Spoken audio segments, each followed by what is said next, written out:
لسميع الدعاء.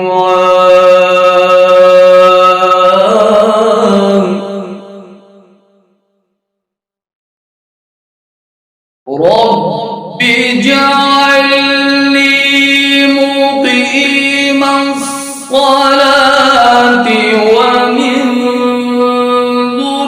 ذريتي ربنا وتقبل دعاء.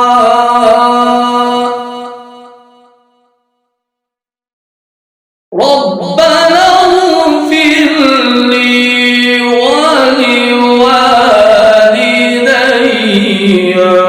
وللمؤمنين يوم يقوم الحساب.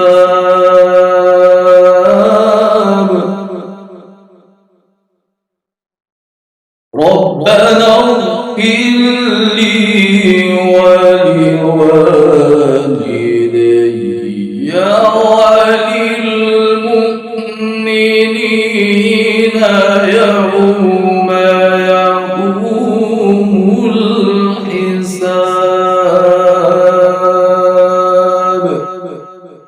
صدق الله العظيم.